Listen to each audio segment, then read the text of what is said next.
I told the estate agent that I didn't care. I just had to leave that house, keep my deposit, keep the 3 months advanced rent I paid, keep all of my stuff. I was never going back there. I wasn't in a great place after I split up with my wife. I don't mean mentally. We'd been together for 10 years, married 6, and the end had been coming for at least 3 of those years.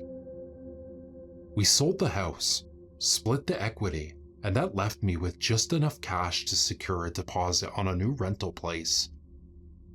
I found a crummy house in a great location. It was out in the sticks, the kind of place with a few houses where everyone knows each other's name, and when you walk into the local pub, the chatter stops and everyone stares at you. The house I rented was older than time itself, made from timber cut from ancient trees. It seemed like everything was falling apart. Rain dropped from the leaking gutters. Even the slightest breeze shook the windows. It wasn't just overdue renovation work. It was overdue being torn down and built fresh. You know what? It was exactly what I wanted. My wife and I had lived in an ultra-sleek apartment in the middle of Manchester, around 30 miles away. When we split up, I decided I wanted a fresh start in every way possible. That meant a new job, moving away from office work and doing something outdoors. Moving away from the city into the countryside. Swapping my plush modern pad with a rackety old cottage. On top of that, I got a dog, Alby, the Schnauzer, black and white with a beard that I was pretty jealous of. He was 12 weeks old when I got him, and the bond was instantaneous. When Alby and I moved into the cottage in Leatherfield, a village near Manchester, it was barely 2 in the afternoon, but the sun was already threatening to disappear. Leatherfield was famous for 2 things: Courage Ale, a beer brewed in a local brewery, and a poet who wrote one called He Who Stared at the Hill. I only knew that because my wife had been poetry mad, and she made me help her revise by testing her on lists of English poets and their works. This guy had a tragic past by all accounts. I didn't know the details, but I remembered there being a pretty heavy story, something miserable that had happened to him, or maybe by him. I really couldn't remember. Had he gone mad, murdered someone, been murdered himself? I couldn't remember. I could only remember He Who Stared at the Hill because it was a haunting line. I hauled all of my shit into the house and piled it in the living room. Once I took a look around the house, I found that the old owner had left a bunch of purple post-it notes stuck to various places, giving me pieces of advice. It was stuff like, water tap under the sink. Alarm code is 8543.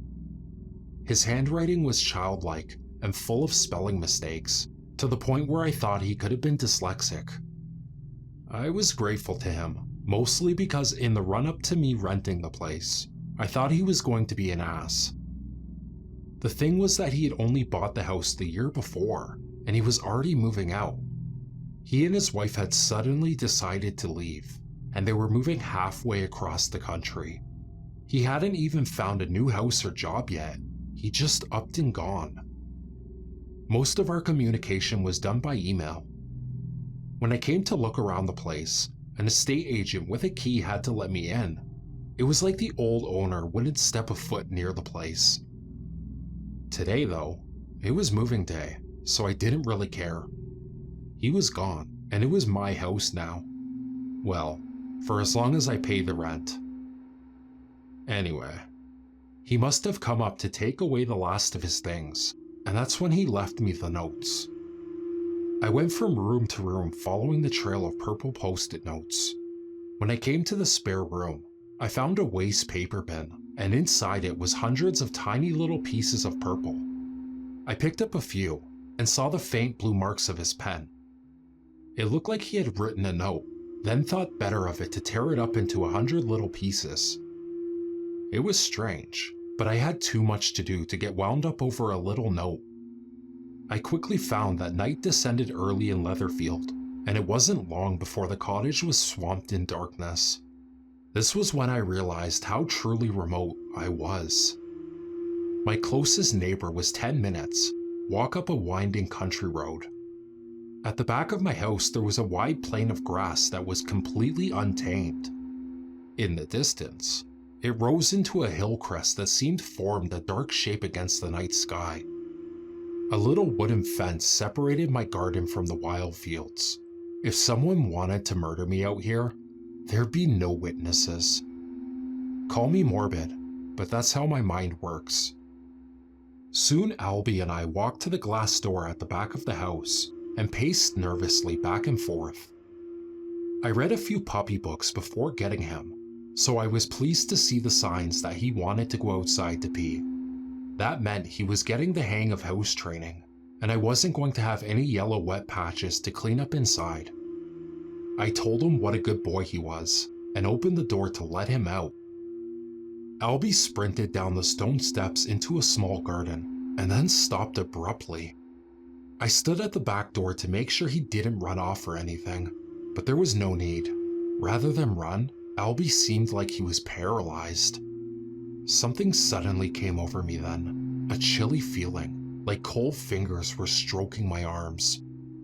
I called Alby, but he couldn't come in. I tried to make out his shape in the darkness, but his coat was so damn black that he melded into it. In fact, everything seemed to meld into darkness. I don't think I realized just how dark it was going to be, away from all the city lights and stuff. It unnerved me. I felt like anything could be watching me out from the wild plains, and I'd have no idea. I kept thinking I'd look onto the grass and see a pair of eyeballs illuminating under the moonlight. I called Alby in, but he couldn't come. I zipped up my coat. Time to man up. I crossed the stone steps and walked into my garden, and then I saw it. Alby was in front of me, but his body was completely rigid, and his tail was between his legs. He wouldn't take his eyes off something to my right. I turned my head and followed his stare, then saw a shape in the darkness. I felt a split second of utter panic when my whole body tingled. I looked to my cottage, to the safety of the light, and thought about grabbing Alby and running, and then I realized that the shape in the darkness, about waist height, was just a chair. Man, I was an idiot. I'd seen the chair earlier after all. The old owner had left a deck chair out back, facing out onto the plains. Whether he used to sit there and stare out into the grass or something, I don't know, but that's all it was, a deck chair. I grabbed Alby and headed back inside, and nothing happened that night. The next morning, I started sorting all of my things out, hanging clothes, building flat pack bookshelves, stocking the kitchen, and it was only late afternoon that I finally got to the spare bedroom. Again, I noticed the waste paper bin with the shredded post-it note inside. There was really something strange about it. I just couldn't understand why a simple post-it note was torn into so many pieces. If you were throwing away a note, you'd just screw it up, wouldn't you? Why had the old owner gone to such trouble to tear it into so many pieces? I thought about picking out all of the pieces and putting them together like a jigsaw puzzle. That's how curious I was. Realizing that there was so many pieces, it would have taken me days. I completely shelved that idea. There wasn't much to do in Leatherfield by all accounts, but I didn't have to resort to homemade jigsaw puzzles yet. My luck was in though. On the windowsill in the spare bedroom, next to a window that looked out onto the untamed fields in the yellow-green grass, was a blank pad of purple post-it notes. On the top blank square, I saw the etching of a pen. It seemed that the old owner had pressed down so hard that his pen had marked the sheet below the one that he had been writing on. I couldn't help the grin on my face. It would be a mystery solved pretty soon. The next morning, I went into the center of Leatherfield Village and bought tracing paper from the post office. I got back home and went to work. I laid a sheet of paper over the pen-etched post-it pad and I gently colored it with a crayon until the message was revealed. I didn't know what to think. This wasn't a helpful message about water taps or radiators, like any of the other post-it notes. This one had only 6 words. I'm sorry, never look at him. There was something about that note that made my heart pound. Alby must have picked up on how I was feeling because he sprinted out of the spare room, and I soon heard his little feet pounding down the wooden staircase. I followed him downstairs, where I found him behind my couch, curled up into a ball, just shivering. This made me paranoid. I felt like I had to run around the house and check all the doors and windows. I briefly thought about grabbing a knife from the kitchen. I really don't know why. I had nobody to use it on. Nobody was even here. Instead, I picked up Alby. I gave him some dry food, and I played games with him for a while until he seemed to be his normal self. By this time, it was night again, a time of day that Leatherfield seemed to welcome in open arms. It was strange.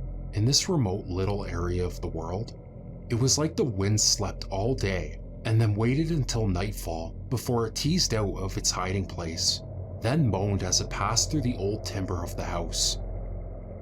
After a night of watching DVDs, my TV aerial wasn't working, and it was going to be weeks before the internet providers could make it out here, so it was bedtime. Alby seemed restless now. He was making little groaning sounds, and he kept pacing, like he couldn't settle. I was pretty sure that it was because he had been holding his bladder for hours. Every time I tried to coax him to the back door to let him out, he refused to move. Now though, I was tired, and I needed him to empty his little dog bladder.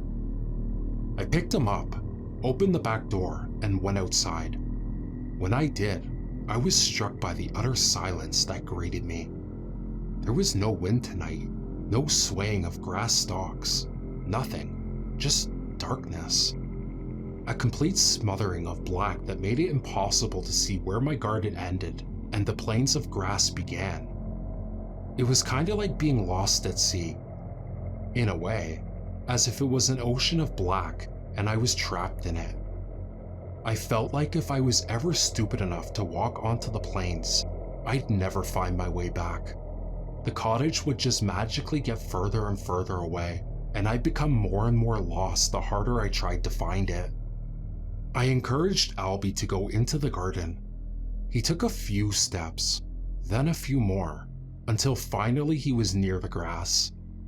I smiled, glad that soon I'd be able to go to bed, and then Alby bolted. He shot past me and into the house, leaving me outside alone. It was like something had spooked him, but what? Then I saw it. To my right, on the deck chair facing the fields, was a man. He was old and almost hunched over in the chair.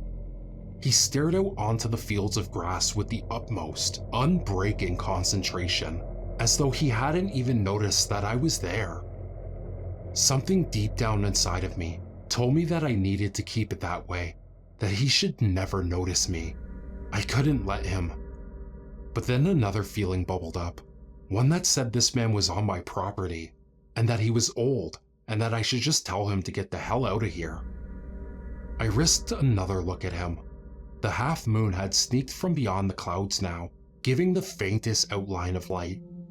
It was enough for me to see the man's pale, wrinkled skin, small, black-looking eyes. What was he looking at? What did he see out there in the darkness, on the grass plains that seemed to breathe the darkness from the sky? What caught his attention so deeply? I was openly staring at him now, but the longer I looked, the more my flesh crawled. I had to say something. I couldn't just let him sit there in my garden in the middle of the night, staring out at the fields. The words of the note struck me again. I'm sorry, never look at him. That's what the old owner had written to me, and then he thought better of it and tore up the note. But why? Why shouldn't I look at the man? My skin tingled. A feeling of cold dread hit me, deep, Utter panic. Then nothing but silence. Silence and darkness. Not even the wind dared to speak up. And then the man started to turn his head toward me. Well, hello, ladies and gentlemen. I just wanted to give a quick update on this channel. Typically, I try to upload at least 2 to 3 times a week, but being a family man, sometimes that's quite hard to accomplish. For the next 2 weeks, I'll be taking off on vacation to get out of this dreadful cold weather we have up here. However, I've planned ahead and narrated 4 episodes that I plan on uploading while on vacation. Due to these episodes not edited, and seeing as you're listening to this now, I'm already on vacation, so the episodes won't include any FX. It'll just be a typical straightforward narration. Which leads me to my next question. I'd love to hear feedback if the FX is even needed, as a lot of time goes into the editing process, but I always find it brings a different dimension and more of a feel towards the story. I can upload at a quicker pace and release stories more frequent without the FX. I've always wanted this channel to be different from the rest, which is why I tend to use a lot of FX in my narrations. What do you guys think? I'd love to hear from you. In future videos, should I continue with adding in FX or just be straightforward with a typical narration? You, the listeners, this is your channel as much as it is mine. Without you, I wouldn't be doing this. So let me know in the comments below. And last but not least, always remember, I am the words that keep the birds humming. Join me